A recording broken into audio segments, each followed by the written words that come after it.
दिल्ली में अमेरिकी महिला के साथ हुए गैंग रेप मामले में दिल्ली पुलिस पर सवाल खड़े हो रहे हैं। आरोप है कि महिला ने अक्टूबर में ही दिल्ली पुलिस से रेप की शिकायत की थी, लेकिन पुलिस ने केस दर्ज नहीं किया। हालांकि अब एक एनजीओ की मदद से महिला का केस दर्ज हो गया है। महिला के मुताबिक इसी साल मार्च में वो भारत आई थी। उस दौरान एक 5 स्टार होटल में उसके साथ गैंग रेप हुआ और क्रूरता की गई। पुलिस मामले में केस दर्ज कर अब होटल की सीसीटीवी फुटेज हासिल करने में जुट गई है। पुलिस को शक है कि वारदात में होटल का कोई कर्मचारी भी शामिल हो सकता है।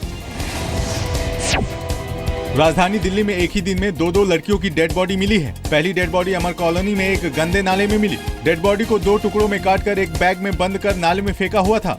दूसरी डेड बॉडी संगम विहार में एक सड़क के पास मिली है। पुलिस ने शव को पोस्टमार्टम के लिए अस्पताल में पहुंचाया है। हालांकि अभी तक किसी भी शव की शिनाख्त नहीं हो पाई है। दिल्ली में पिछले 6 दिनों में 5 लड़कियों की डेड बॉडी मिल चुकी है।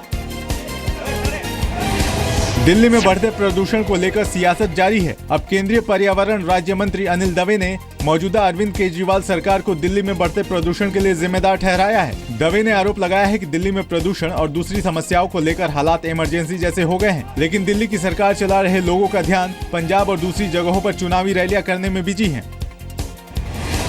नोट बैन के बाद दिल्ली पुलिस भी अब कैशलेस होने जा रही है। दिल्ली पुलिस ने अब अपने कर्मचारियों को ई बैंकिंग और ऑनलाइन पेमेंट की ट्रेनिंग देने की शुरुआत कर दी है। दिल्ली पुलिस कमिश्नर आलोक वर्मा ने इसकी शुरुआत की है। दिल्ली पुलिस कमिश्नर के मुताबिक फिलहाल 8000 से ज्यादा दिल्ली पुलिस के कर्मचारी बैंकिंग एप्स का इस्तेमाल कर रहे हैं।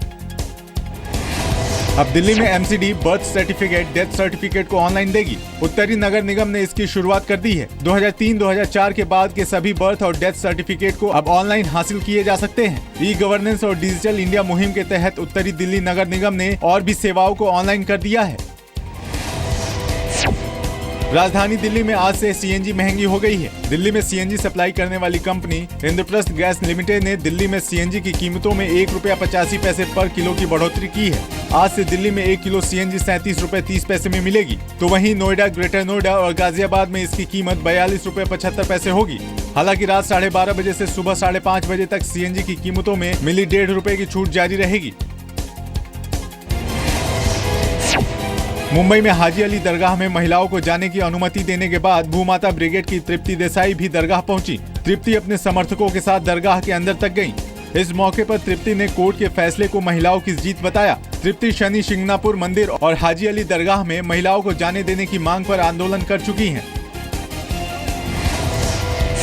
मुंबई से भोपाल जाने वाली जेट एयरवेज की फ्लाइट 9W7083 में हुए हंगामे का वीडियो सामने आया है। दरअसल सूबे के एक मंत्री के रिश्तेदारों ने भोपाल में एक शादी में जाने के लिए फ्लाइट को बुक करवाया था। 80 लोगों के इस ग्रुप के 17 लोगों को फ्लाइट में जगह नहीं दिए जाने पर नाराज लोगों ने जमकर हंगामा किया।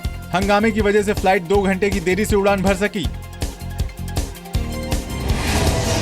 जेआरडी टाटा फाउंडेशन के 150 साल पूरे होने पर एयर इंडिया ने जेआरडी टाटा की तरफ से शुरू की गई एयरलाइंस के शुरुआती दौर के air ticket, boarding pass, food menu से लेकर उस समय सफर किए गए लोगों की तस्वीरों को एक प्रदर्शनी में रखा। इन तस्वीरों में देश के पहले पीएम जवाहरलाल नेहरू की एक ऐतिहासिक तस्वीर भी है, जब पंडित जवाहरलाल नेहरू ने मराठा घराने की राजकुमारी के साथ देश की पहली एयरलाइंस से अंतर्राष्ट्रीय उड़ान भरी थी। बॉम्बे हाईकोर्ट ने शिवाजी पार्क में क्रिसमस और नए साल की पार्टी के लिए लाउड स्पीकर की इजाजत देने से इनकार कर दिया है। हाईकोर्ट ने कहा है कि शिवाजी पार्क मैदान किसी राजनीतिक पार्टी की जायदाद नहीं है। हाईकोर्ट ने साफ किया है कि इस मैदान पर इलाके के लोगों का हक है।